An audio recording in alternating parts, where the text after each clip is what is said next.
என்றென்றும் பெரியார் என்கின்ற தலைப்பில் இந்த காலத்துக்கு தேவையான ஒரு கருத்தை, இந்த காலத்துக்கு மட்டுமல்ல எந்த காலத்துக்கும் பொருத்தமான ஒரு தலைப்பை தன்னுடைய கருத்தரங்கத்தினுடைய மையப்புள்ளியாக வைத்து உங்கள் அனைவரையும் என்னுடைய வணக்கத்தை தெரிவித்துக் கொள்கின்றேன். இன்று ஒரு மிக முக்கியமான நாள். தமிழ் அறிஞனாக பிறந்து 14 மொழிகளில் தமிழுக்கு வேர்ச்சொல் காட்டி இந்த தமிழ்தான் உலகத்தின் முதல் மொழி என்கின்றதை நிறுவிய திராவிட மொழிநூல் ஞாயிறு தேவநேய பாவாணர் அவர்கள் பிறந்த நாள் இந்த நாள். அந்த தேவநேய பாவாணர் அவர்கள் 1938 ஒப்பியல் மொழிநூல் என்கின்ற நூலை எழுதிய போது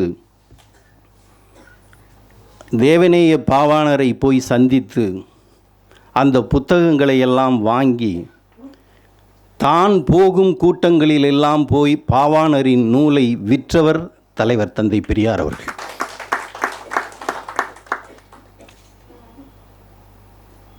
அவருக்கு சேலத்தில் திராவிட மொழிநூல் ஞாயிறு என்கின்ற பட்டத்தை கொடுத்தவர் தலைவர் தந்தை பெரியார் அவர்கள். சுனித்குமார் சட்டர்ஜி என்கின்ற ஒரு பார்ப்பன அறிஞர் அண்ணாமலை பல்கலைக்கழகத்தில் பேராசிரியராக தேவநேய பாவாணரை செயல்பட விடாமல் துரத்திய போது தன்னுடைய வாழ்க்கை எப்படி அமையும் என்பதே தெரியாமல் குடியாத்தத்தில் ஒரு வீட்டில் பாவாணர் அவர்கள் வாழ்ந்து கொண்டிருந்தபோது அவரை வீடு போய் தேடி சென்று பண உதவி செய்தவர் தலைவர் தந்தை பெரியார் அவர்கள். இப்படிப்பட்ட பாவாணர் தான் சொன்னார், தமிழர்களுக்கு 3 பேர் தலைவர்கள், ஒருவர் திருவள்ளுவர், இன்னொருவர் மறைமலையடிகள், இன்னொருவர் தந்தை பெரியார் என்று சொன்னவர் தேவநேய பாவாணர் அவர்கள். திருவள்ளுவர் தலை, அவர் மேல்மட்ட மக்களுக்கான கருத்துக்களை சொன்னவர். மறைமலையடிகள் இடைப்பட்ட மக்களுக்காக கருத்து சொன்னவர். தந்தை பெரியார் தான் கடைக்கோடி மக்களுக்கான கருத்தை சொன்னவர் என்று சொன்னவர் மொழி ஞாயிறு தேவநேய பாவாணர் அவர்கள். பாவாணரை விட இன்று எவனும் மேதை இல்லை. எனக்கு வயிறு உண்டு, வயிறை விட அதிகமாக மானம் உண்டு என்று சொன்னவர் தேவநேய பாவாணர் அவர்கள். மானம் கெட்டவர்களும் மானத்தை விற்றவர்களும் பெரியாரை பற்றி பேசுவதற்கான எந்த யோக்கியதையும் இல்லாதவர்களும் இன்றைக்கு பெரியாரை விமர்சித்து கொண்டிருக்கிறார்கள். நான் தவறு செய்திருக்கலாம், நான் எனது முடிவை கூட நான் மாற்றியிருக்கலாம், நான் பல குட்டிக்கரணங்கள் அடித்திருக்கலாம், ஆனால் எதுவும் எனக்காக செய்ததில்லை, இந்த தமிழ் சமுதாயத்தின் நன்மைக்காக செய்தவன் என்று சொன்னவர் தலைவர் தந்தை பெரியார் அவர்கள். இன்றைக்கு செந்தில் அவர்கள் இந்த கூட்டத்தை ஏற்பாடு செய்கிறார் என்றால் நாம் பேச வேண்டியது பெரியாரை பற்றி தானே தவிர சிறியார்களை பற்றி அல்ல. பெரியாரை முழுமையாக சொல்ல மறந்த காலகட்டத்தில் தான் இது போன்ற கலைகள் முளைக்கின்றன. அதை நமக்கு உணர்த்துவதற்கு இந்த கலை பயன்படுகிறது. அதற்காக இந்த பெரியாரை நாம் ஏன் தூக்கி நிறுத்த வேண்டும் என்று சொன்னால், பெரியார் தான் எவன் என்ன சொன்னாலும் சரி, பெரியார் தான் தமிழை காப்பாற்றியவர். பெரியார் இல்லை என்று சொன்னால் 1938 தமிழ் அழிந்திருக்கும். தமிழை காப்பாற்றுவதற்காக இந்தி என்கின்ற பேய் உள்ளே நுழைந்தபோது தமிழை காப்பாற்றுவதற்காக இந்தி எதிர்ப்பு போராட்டம் என்கின்ற மருந்தை கண்டுபிடித்து அந்த விஷமுறிவை உண்டாக்கியவர் தலைவர் தந்தை பெரியார்.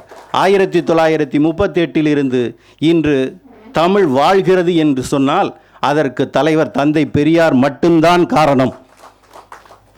அவர்தான் மறைமலையடிகளையும் நாவலர் சோமசுந்தர பாரதியாரையும் இணைத்து இது அரசியல்வாதிகளின் போராட்டமாக முடிந்துவிடக்கூடாது என்று சொல்லி தமிழறிஞர்களையும் ஆன்மீக பெரியவர்களையும் உள்ளே இணைத்து 1938 1286 பேரை சிறைக்கு அனுப்பக்கூடிய ஒரு தலைவனாக இருந்தவன் தலைவர் தந்தை பெரியார் அவர்கள்.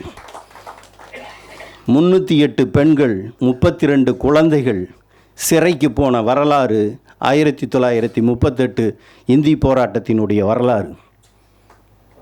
அன்றைக்கு அந்த இந்தி போராட்டம் மட்டும் நடந்திருக்கவில்லை என்று சொன்னால் தமிழ் அழிந்திருக்கும்.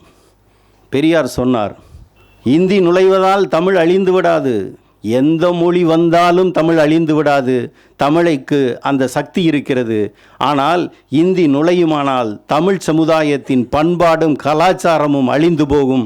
எனவே இந்த போராட்டம் என்பது தமிழை காப்பதற்கான போராட்டம் அல்ல, இந்த இனத்தினுடைய பண்பாட்டை காப்பதற்கான போராட்டம் என்று 1938 சொன்னவர் தந்தை பெரியார் அவர்கள்.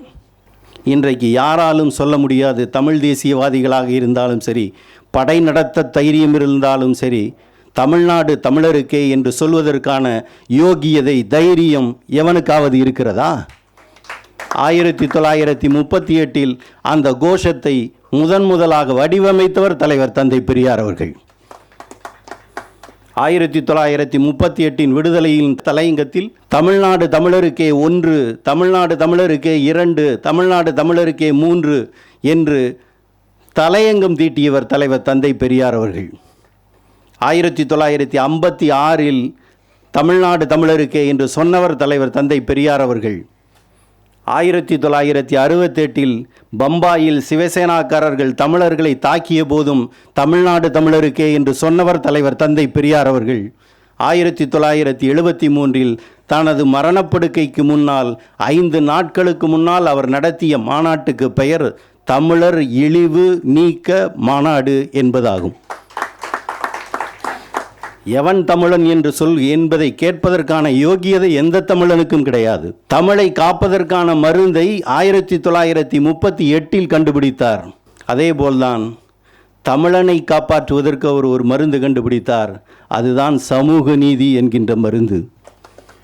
தாழ்த்தப்பட்டவரும் பட்டியலினத்தவரும் பழங்குடியினரும் பிற்படுத்தப்பட்டவரும் மிகவும் பிற்படுத்தப்பட்டவரும் இன்றைக்கு இவ்வளவு பெரிய உயர் பதவிகளில், பள்ளிகளில், கல்லூரிகளில், உயர் அலுவலகங்களில், அரசு அதிகார மையங்களில், தனியார் நிறுவனங்களில் நாம் இருக்கிறோம் என்று சொன்னால் நமக்கான வாசல் கதவை உடைத்தது அந்த சமூக நீதி என்கின்ற சாவிதான்.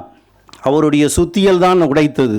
தமிழர்களை காப்பாற்றுவதற்கு அவர் கண்டுபிடித்த மருந்து சமூக நீதி. 1950 அவர் சமூக நீதியை காப்பாற்றுவதற்காக மிகப்பெரிய போராட்டத்தை நடத்தாமல் போயிருந்தால், இந்திய அரசியலமைப்பு சட்டத்தின் முதல் திருத்தத்தை செய்யாமல் போயிருந்தால், இன்றைக்கு நாம் அடைகின்ற வளர்ச்சி எதையுமே அடைந்திருக்க முடியாது.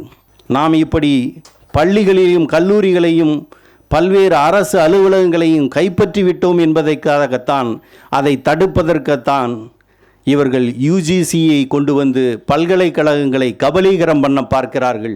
புதிய கல்விக் கொள்கை என்கின்ற பெயரால் இந்த பள்ளிகளிற்குள் பட்டியல் இனத்தவரையும் பழங்குடியினரையும் நுழையாமல் தடுக்க பார்க்கிறார்கள். இவை அனைத்தையும் உடைத்து 1950 தமிழர்களை காப்பாற்றுவதற்காக மிகப்பெரிய ஒரு மருந்தை கண்டுபிடித்து, அதற்கு சமூக நீதி என்கின்ற மருந்தை கண்டுபிடித்து, இன்று எவன் எந்த ஆட்சிக்கு வந்தாலும் சரி கை வைக்க முடியாத ஒரு ரிசர்வேஷனாக அதை கொண்டு வந்து கொடுத்தவர் தான் தலைவர் தந்தை பெரியார் அவர்கள். இந்த தமிழ்நாட்டில் பெருந்தலைவர் காமராஜர் அவர்கள் முதலமைச்சராக வந்த பிறகுதான் தமிழர் அரசியல் என்பது தொடங்கியது. இந்த தமிழர் அரசியலை தொடங்கி வைத்தவர் தலைவர் தந்தை பெரியார் அவர்கள்.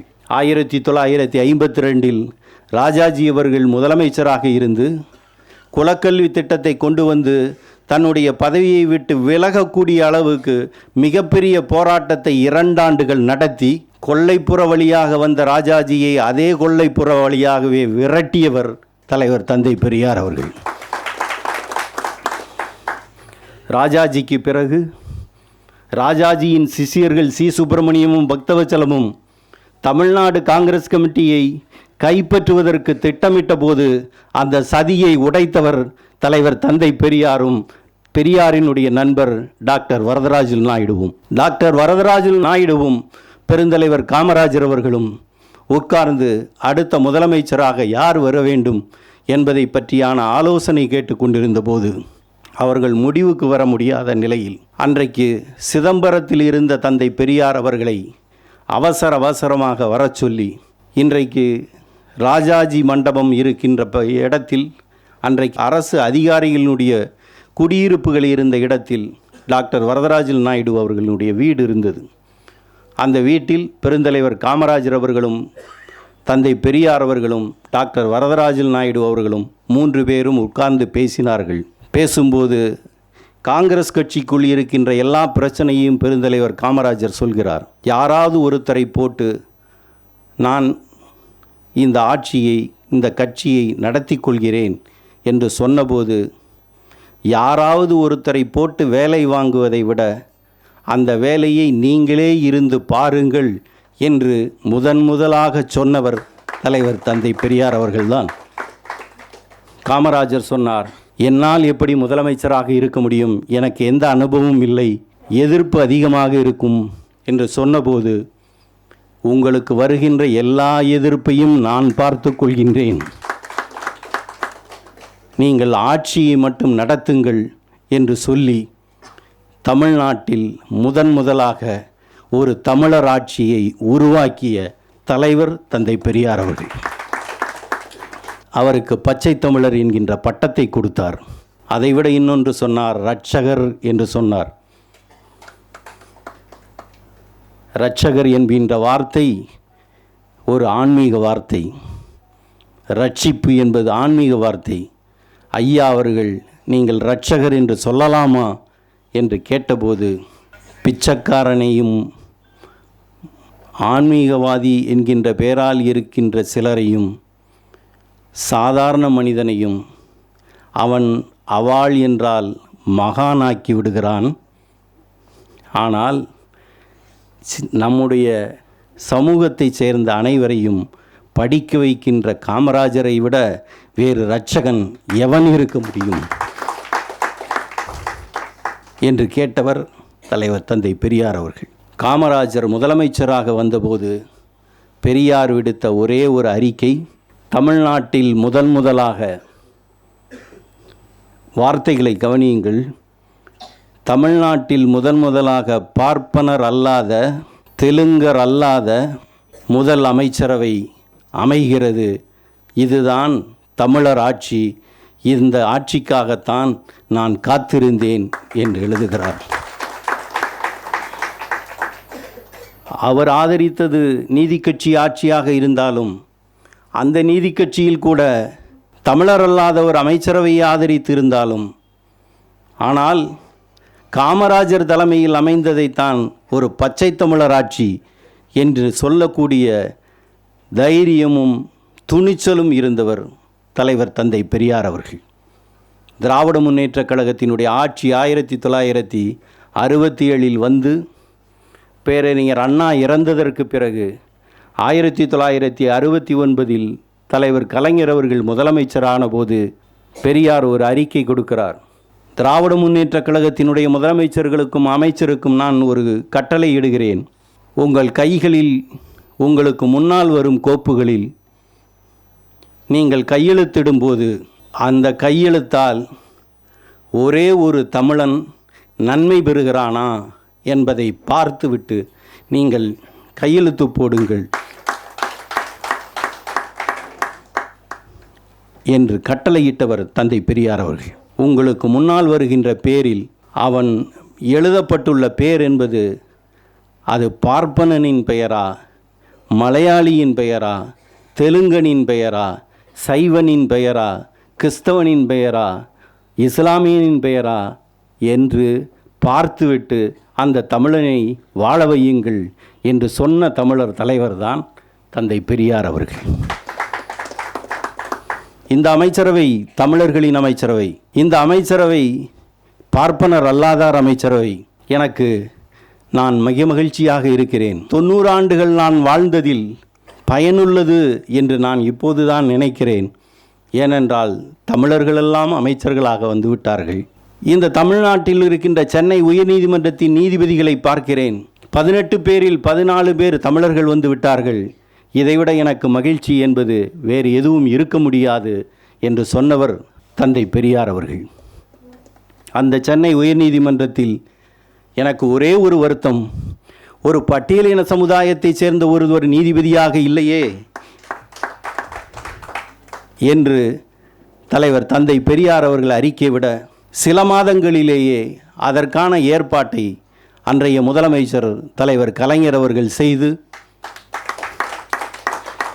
திரு வரதராஜன் அவர்களை நீதிபதியாக அமர்த்தினார்கள். நூற்றாண்டு விழாவில் 1978ஆம் ஆண்டு பேசும்போது எனக்கு நன்றி தெரிவிப்பதற்கு எந்த வாய்ப்பும் இல்லையே என்று நான் வாழ்நாளில் ஏங்கிக் கொண்டிருந்தேன். தந்தை பெரியார் அவர்களுடைய தபால் தலையை வெளியிடுவதன் மூலமாக நான் என்னுடைய நன்றி கடனை செலுத்திவிட்டேன் என்று சொன்னார் திரு நீதிபதி வரதராஜன் அவர்கள். இப்படி தமிழர்கள் எல்லா இடங்களிலும் எல்லா பதவிகளிலும் உட்கார்ந்து பார்க்க வேண்டும், அதிகாரத்தை செலுத்த வேண்டும். இதுதான் தமிழர் அரசியல். இந்த அரசியலுக்காகத்தான் நான் உருவானேன், வளர்ந்தேன் என்று சொன்னவர் தலைவர் தந்தை பெரியார் அவர்கள். இன்றைக்கு நீங்கள் பார்க்கின்ற தமிழ்நாடு என்பது பெரியார் இல்லாவிட்டால் உருவாகி இருக்காது. இது அந்த காலத்தில் இந்த இடத்தில் லட்சுமிபுரம் யுவ சங்கம் என்கின்ற ஒரு கிளப் இருந்தது.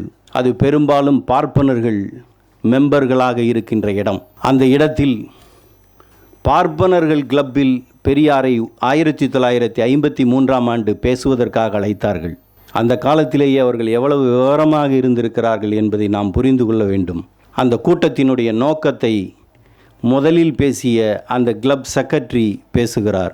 தனி தமிழ்நாடு என்பதை ஈவே ராமசாமி நாயக்கரினுடைய கட்சிக்காரர்கள் கேட்கிறார்கள். ஒருவேளை தனி தமிழ்நாடு என்பது உருவாகிவிட்டால் அந்த நாட்டில் பார்ப்பனர்களுக்கு எந்த பாதிப்பும் இருக்காது என்பதை உறுதி செய்து கொள்வதற்காக நாம் இங்கே ஈவே ராமசாமி நாயக்கரை அழைத்திருக்கிறோம். அவர் நாம் அதற்கான விளக்கங்களை சொல்வதற்காக இங்கே வந்திருக்கிறார் என்று சொல்கிறார்கள். 1953ஆம் ஆண்டு நடந்த கூட்டம் அது. அதற்கு பேர் லட்சுமிபுரம் யுவ சங்கம் என்கின்ற கிளப். ஆந்திராக்காரர்கள் சென்னையை எங்களுக்கு வேண்டும் என்று கேட்கிறார்கள். ஆந்திராக்காரர்கள் சென்னையை கேட்கும்போது சென்னையின் ஒரு துளியை கூட தரக்கூடாது என்று சொல்லி தீர்மானம் போட வைத்து மிகப்பெரிய போராட்டத்தை அன்றைக்கு தலைவர் தந்தை பெரியார் அவர்கள் நடத்தினார்கள். மாப்போசியினுடைய போராட்டம் என்பது ஒரு பக்கம் நடந்து கொண்டிருந்தாலும் நான் இதை சொல்வதற்கு காரணம், எங்கே இந்த மொழிவாரி மாகாணங்கள் என்பதை கேட்பது 1949ற்கு பிறகுதான்.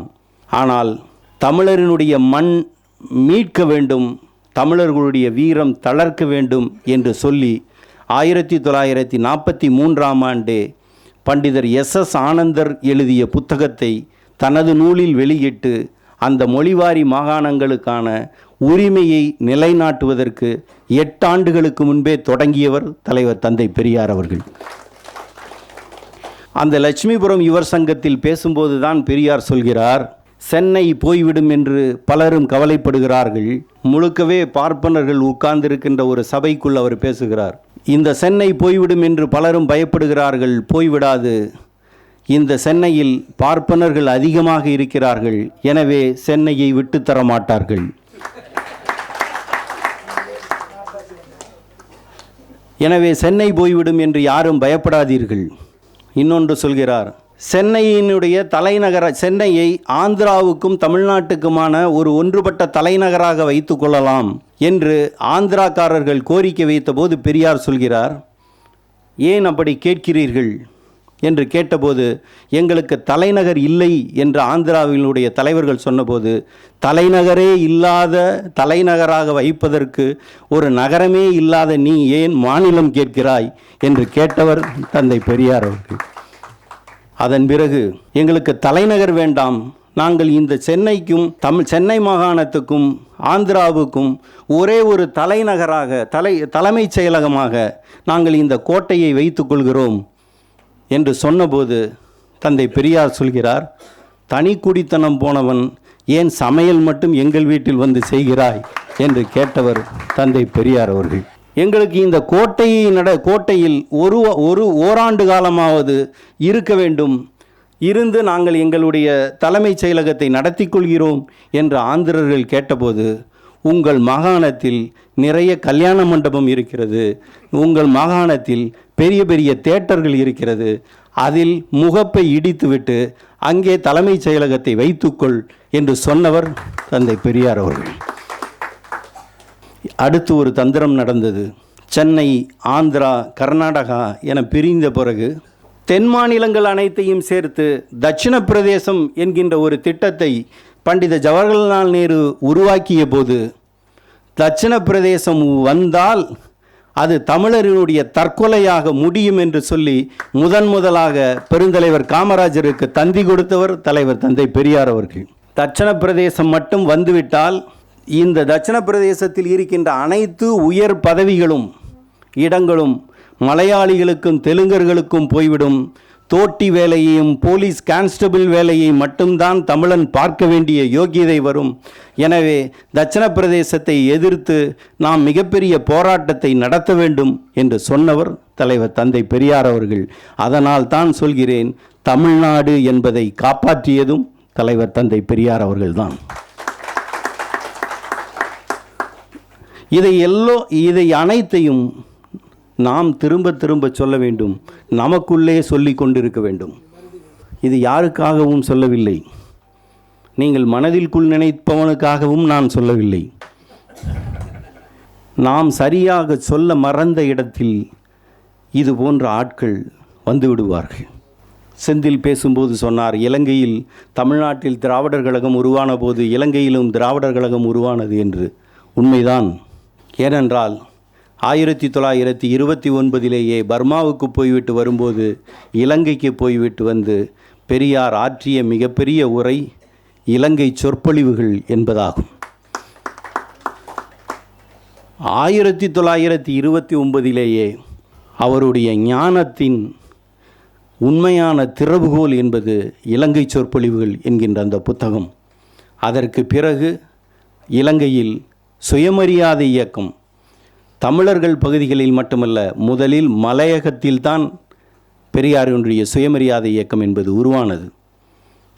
அதனால் 1938 இங்கே இந்திய எதிர்ப்பு போராட்டம் நடக்கும்போது, இங்கே இந்திய எதிர்ப்பு போராட்டத்தில் கலந்து கொள்வதற்காக இலங்கையிலிருந்து 4 சுயமரியாதை இயக்கத்தினர் வந்து இங்கே போராட்டத்தில் கலந்து கொண்டு சென்னை சிறையில் இருந்தார்கள் என்பதும் வரலாறு. 1938 இலங்கையில் இருந்து வந்த சுயமரியாதை இயக்கத்தை சேர்ந்தவர்களிலிருந்து 1940 அங்கே ஒரு சுயமரியாதை இயக்கம் வளரும் போது அதில் மாணவராக சேர்ந்தவர்தான் பிற்காலத்தில் அமைச்சராகவும் தமிழர் தேசிய இயக்கத்தினுடைய மிகப்பெரிய தலைவராகவும் வளர்ந்த அமிர்தலிங்கம் அவர்கள். சுயமரியாதை இயக்கத்தில் வளர்ந்தவர்தான் அமிர்தலிங்கம். ராமநாதபுரத்தில் இருந்து சென்ற இளஞ்செழியன் என்பவர் 1944 இங்கே திராவிடர் கழகம் உருவானதைப் போல அங்கேயும் இலங்கை திராவிடர் கழகத்தை உருவாக்கினார். இலங்கை திராவிடர் கழகத்துக்கும் இங்கு உள்ள திராவிட இயக்கத்துக்கும் மிக தொடர்ச்சியான நட்பும், பல்வேறு போராட்டங்களில் இங்கே வளர்ந்து கலந்து கொள்வதைப் போல நம்மவர்கள் நாவலர் நெடுஞ்செழியன், ஈவேகி சம்பத், நாஞ்சில் கி மனோகரன் போன்ற தலைவர்கள் அங்கே போய் பங்கெடுக்கக்கூடிய அளவுக்கு அந்த இயக்கம் வளர்ந்தது. ராமநாதபுரத்தில் இருந்து சென்ற இளஞ்செழியன் என்பவர் திராவிட முன்னேற்ற கழகம் 1949 சென்னை தமிழ்நாட்டில் தொடங்கப்பட்ட போது இலங்கையிலும் இலங்கை திராவிட முன்னேற்ற கழகம் என்கின்ற ஒரு அமைப்பை தொடங்கி அங்கேயும் பல்வேறு போராட்டங்களையும் நடத்தி கொண்டிருந்தார். ஆனால் இங்கே 1967 நாம் ஆட்சியை பிடிக்கும்போது இலங்கை திராவிட முன்னேற்ற கழகத்துக்கும் தமிழ்நாட்டில் இருக்கின்ற திராவிட முன்னேற்ற கழகத்துக்குமான தொடர்பு என்பது மிக முக்கியமாக முடிந்துவிட்டது. ஏனென்றால் அங்கே நடக்கின்ற போராட்டம் வேறு, இங்கே நடக்கின்ற போராட்டம் என்பது வேறு. அங்கே உள்ள இலங்கையில் உள்ள ஈழ தேசிய பிரச்சனையையும் தமிழ்நாட்டில் இருக்கின்ற பிரச்சனையும் ஒன்றாக கருதக்கூடாது என்பதை விட, இலங்கையில் உள்நாட்டு குழப்பத்தை ஏற்படுத்துவதற்கு தமிழ்நாட்டில் இருக்கின்ற திராவிட முன்னேற்ற கழகம் துணை போகிறதா என்கின்ற கேள்வியை சிங்கள பத்திரிகைகள் எழுப்பிய நிலையில் இரண்டு அமைப்புகளும் தனித்தனியாக 1969 இருந்து பிரிந்து விட்டன. அந்த அமைப்பிலிருந்து இளஞ்செழியன் அவர்கள் இன்றைக்கு அங்கே ஆட்சியை பிடித்திருக்கின்ற ஜனதா விமுக்தி பிரமணா என்கின்ற கட்சியில் அவர் கம்யூனிஸ்டாக போய் சேர்ந்து அவர் வேறு பக்கம் போய்விட்டார். அதற்கு பிறகு இலங்கை திராவிட முன்னேற்ற கழகம் என்பது வளரவில்லை. ஆனால் இலங்கை திராவிட முன்னேற்ற கழகத்துக்கும் ஈழத்தந்தை செல்வா அவர்களுக்குமான நட்பு என்பது தமிழ் ஈழத்தை உருவாக்குவதற்கான ஒரு கருத்தாக்கத்தை உருவாக்கும் ஒரு மாநாட்டில் ஈழத்தந்தை செல்வா அவர்களோடு சேர்ந்து இலங்கை திராவிட முன்னேற்ற கழகத்தினுடைய தலைவர்களும் சேர்ந்து உருவாக்கியது தான் தமிழீழம் என்கின்ற கொள்கை கோட்பாடு ஆகும்.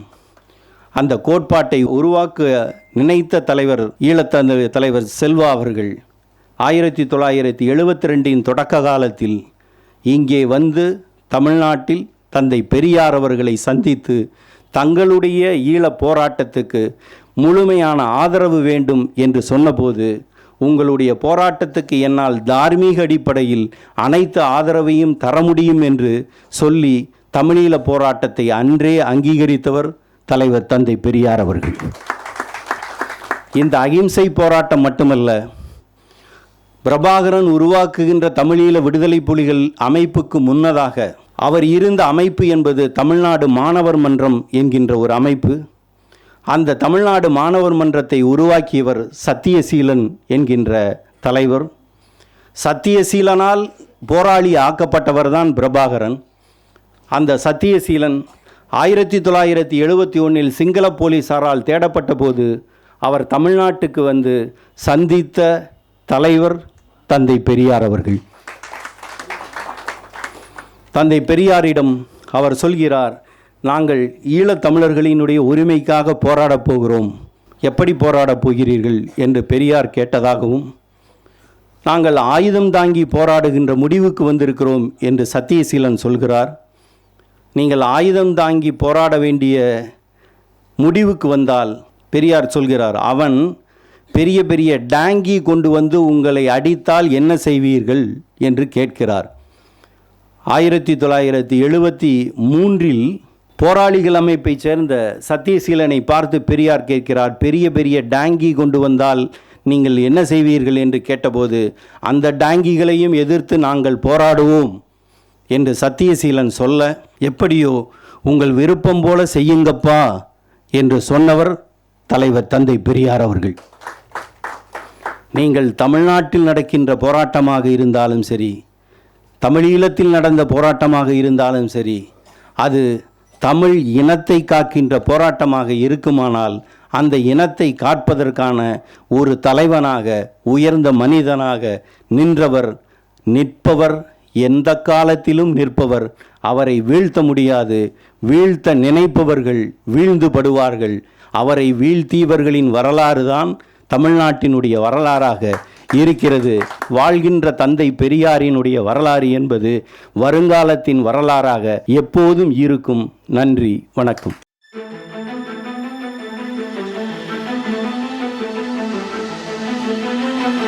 Thank you.